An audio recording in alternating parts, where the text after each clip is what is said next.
Hey Condors, it's Mr. O here, and we're going to take a moment and we're going to go over our early school start times annotations for the point argument, a later start for health. So let's jump in. Before we get started, it's important for us to note that our colors, our claim and subclaim are yellow, counterclaim will be green, and reasons and evidence will be pink. The first thing we want to do is we always want to start by numbering our paragraphs. Numbering our paragraphs helps us stay organized and helps keep our writing easy to reference so that when we go to write about this, we already know what paragraph number we're getting our writing from so that we don't get lost. So that's the first thing we always want to do. Now let's start reading. The scene is familiar in middle schools all over the country. Students nodding off during class, homework neglected due to exhaustion, and lower than expected test scores. While there's been much discussion about what can be done to improve these situations, one solution seems obvious. Begin the school day later. We're going to highlight this. We're going to highlight it with yellow because it's the central claim of our argument. So I'm going to go to my menu and I'm going to highlight it with yellow.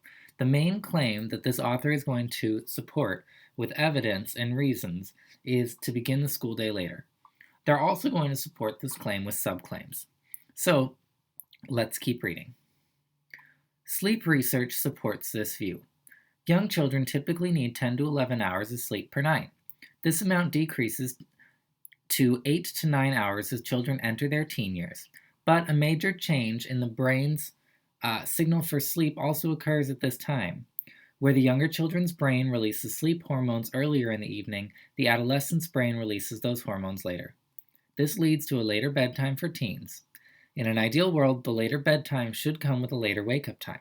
However, school schedules typically don't conform to those wishes. So, we're going to back up to the first sentence here, this opening phrase of the second paragraph. We're going to highlight that with yellow. This is a subclaim. Sleep research supports this point of view. So, they're saying that the claim ultimately is we should start the school day later, and their subclaim is research supports this point of view. Now, as we go through the paragraph, we can see the reasons that they're going to give of why teens need to have a later school start time. Specifically, they're talking about the hormones.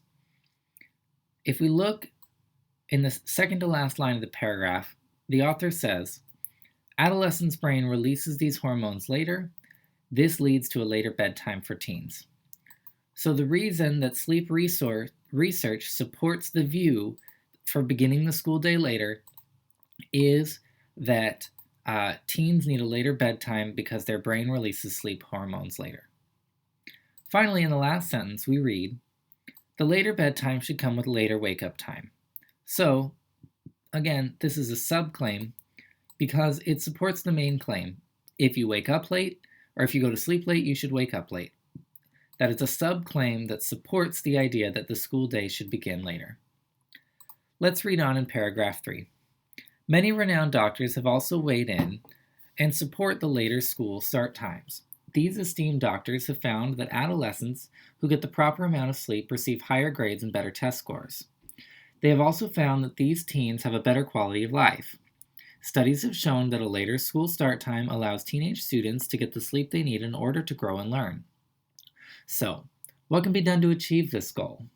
The first step is identify areas of concern among groups who do not support changing the start time. Some concerns are about the scheduling of after-school activities and bus transportation. Luckily, there are simple solutions for these concerns. So, we want to back it up again, and we're going to look at the first sentence. This author makes another subclaim.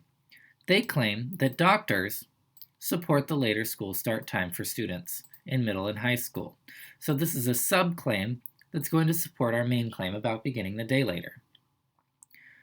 Now, they also add some good reasons to this. For example, they have found that adolescents who get the proper amount of sleep receive higher grades and have better test scores. So they're saying that's one reason why doctors would support this change. Additionally, they may support this change because the teens have a better quality of life. That would be another good reason why doctors might support this, because they're worried about things like teen depression and suicide, and so having a better quality of life is important.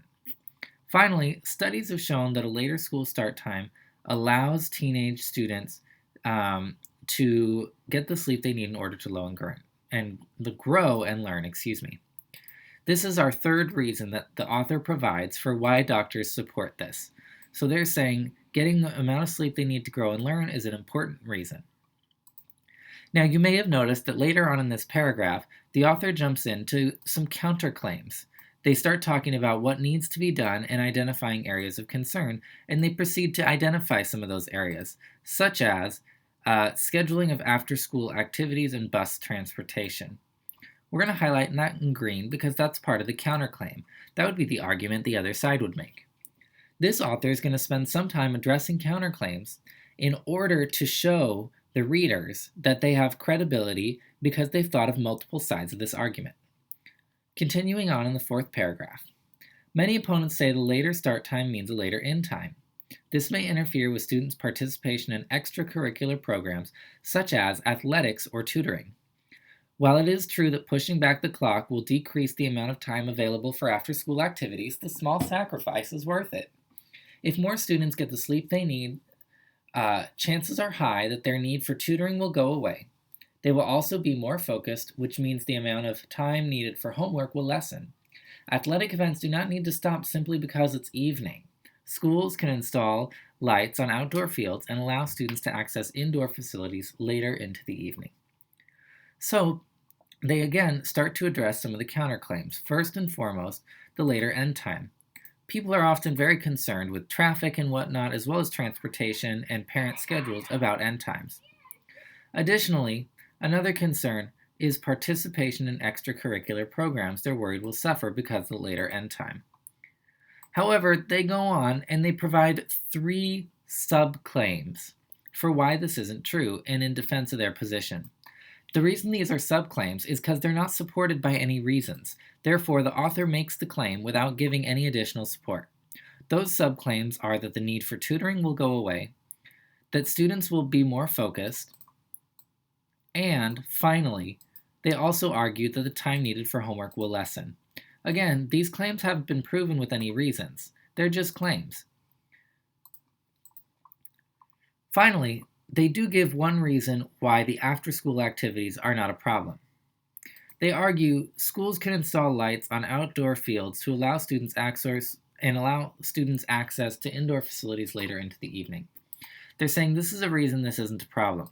So, although they're addressing the counterclaim, they're still giving a reason why it's not a problem to move school start times later. Let's continue reading in the last paragraph. Another area of concern that should be addressed with the later school start time is the needs for the district's transportation system to change. As a cost-saving strategy, many districts plan school bus routes with start times in mind. So we can highlight that in green because transportation is obviously an important issue for people. They employ the fewest number of drivers and buses possible to help save money. And changing the start time could potentially mean that more drivers will need to be hired and more buses will need to be bought. Now we're going to highlight all of these in green because even though they are claims and reasons, they go with the counterclaim side, and we want to focus mostly on the claim side or the point side. So it's important to acknowledge that these are here and note that they're part of that claim so that we don't get confused. But we want to remember that we can still just mark them green because we don't need to get too specific. So, the author says this should not obstruct the need for a later school start time, since elementary-age children typically wake up earlier. This author claims that school start times could just be switched. A nice, easy, straightforward claim. Finally, they say elementary students can start first and high school and middle school students can start later. There will be no need to change the cost of transportation. Again, another claim. They're saying this would be a nice, easy switch. They don't necessarily give any proof of it, but they do say it could be a nice, easy switch. Finally, in the last paragraph, most people strive to be as healthy as possible, and sleep is an important component of health. We're going to highlight this last sentence because it is a reiteration or a re-explanation of the author's main claim. Finally, we're going to highlight these last two sections, or this last sentence, with pink because this is a reason. They give the reasons. Research shows that adolescents need a later wake-up time in order to perform better and be healthier, and that pushing school start times back is a logical solution. Now, I want us to take a moment, and I want us to just add a quick note here to this section about pushing school start times back. This is part of our concluding statement. If you remember back to our notes about assertion paragraphs, you'll remember that a concluding statement must include a call to action. A call to action is important because it reminds readers what they're supposed to do with this new information now that they have it. All right, Condors, so that's the bulk of our highlighting and our annotating for this article. We annotated with the purpose of getting ready to write an argument based on it. So let's take a look at our arguments. First, we're going to look and review an assertion paragraph. So an assertion paragraph proves a point using textual evidence. It's made up of an assertion or claim, a lead-in with textual evidence, analysis, and a concluding sentence. Today, what we're going to focus on is just the assertion or claim and the two pieces of evidence. Once we have those basic parts of this, the rest of it becomes much easier to write. So let's take a look at the prompt first. We're going to answer what should the school board do? What evidence can they use to defend their decision to keep or change start times? Write a short paragraph detailing their position, give relevant and sufficient evidence to support their claim, then connect the evidence back to the claim in a logical and compelling way. Be sure to use your own words. So, today we're going to argue in favor of changing school start times so that schools start later for middle and high school students. You, for your homework, are going to be arguing the opposite of that based on the other article about keeping start times the same. So remember, this is just for reference and to give you a model or an example to look at. So let's start with one of our sentence frames. If you'll remember, our sentence frame for introducing an assertion or claim looks something like this. In the article, or in the genre, titled, and then we give the title,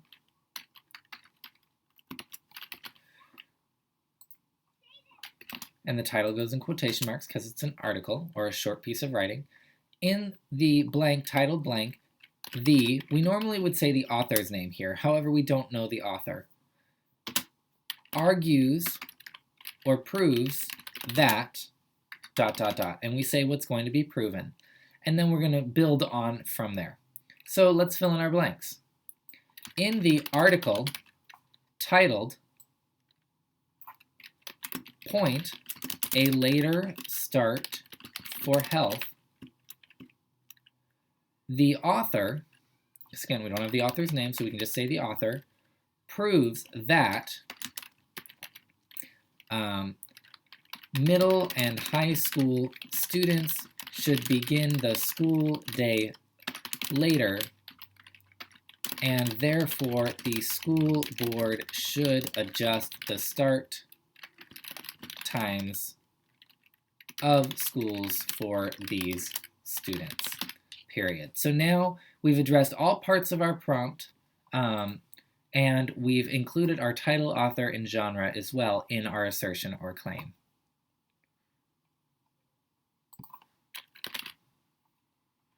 All right, now we're going to look for two pieces of evidence.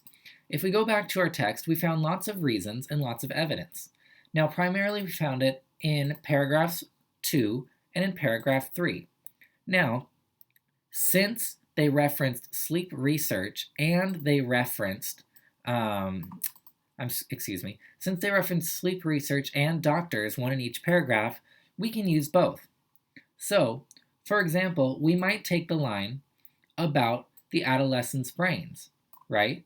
So let's take that. We can use that as evidence. There is research showing that it's better for students because of their brain chemistry. All we have to do here is put the quote that we're going to use. Where the younger child's brain releases sleep hormones earlier in the evening, the adolescent's brain releases those hormones later. This leads to a later bedtime for teens. And remember, we always also, when we're giving a quote, we end with a comma because it's in quotation marks, and then we put the quotation marks, and then we put a page number citation with a period. That's how we properly format in the format necessary for English classes. That's our first piece of evidence, right? It directly answers the question of why the school board should make this adjustment. Next, we're going to get our second piece of evidence. Let's look at the paragraph about doctors. Remember, it's always important to look at the structure of the writing. In this case, the author was very explicit to give a source of some kind. Even though they didn't name the actual essay or paper, they still gave a general source and then the reasons that support that source. So let's give one of those reasons here. Evidence number 2. We're going to have a fun time doctoring up this quote because when you use quotes, you can change them so that they fit your writing better, even as long as you don't change the meaning of the quote. So one way we're going to do this is we're going to use ellipses. That shows that we're not starting the quote at the beginning of the sentence, but rather partway through. And we're going to say this: esteemed doctors have found that adolescents who get the proper amount of sleep receive higher grades and better test scores, and we can use another ellipses, and have a higher quality of life. Now again, we end with a comma, and we give our page number citation followed by a period. Now I'm going to double check this part right here and make sure the word "and" is in the original text. And so the word "and" is not, so we do something fun with this too. We drop in 2 little brackets. A bracket, when we add it to a quote, is just a quick little insert to say this wasn't in the original quote, but it messes up the flow or changes the meaning if we don't have it.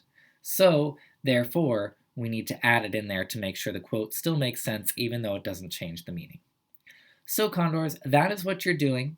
Again, you're copying these annotations for your classwork. You should have already had that done. This is a model. You don't need to copy this anywhere.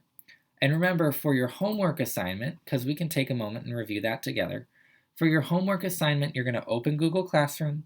You are going to read and annotate the counterpoint article, and you're going to read and annotate the practice paragraph. So the counterpoint article is available in Google Classroom right here under the Classwork tab. It's called Read and Annotate Counterpoint, Keep Start Times as They Are. And you're going to use the exact same key for annotating. This is your own copy. Make sure you annotate it for claims, counterclaims, and reasons or evidence. Remember, if we're looking at counterpoint, the claim for counterpoint is going to be in yellow. The opposite side of the argument you're reading is always called the counterclaim. So it's not fixed whether one side is counterclaim or claim. The article you're reading is always the main claim, even if you read another article on the other side. Finally, you're going to go into Google Classroom and you're going to go to your assignment for writing assertion paragraphs. You'll see that you have the exact same template as me with a slightly different prompt. Your prompt asks you to write an argument in favor of keeping the current times. So that would be based on the article you read. Again, you're just going to write your assertion and claim and find your 2 pieces of evidence. Those notes about assertion paragraphs are down here below, so you can always reference those again and reference the notes we took last week. If you have any questions, let me know. I will do my best to help, and happy learning, Condors.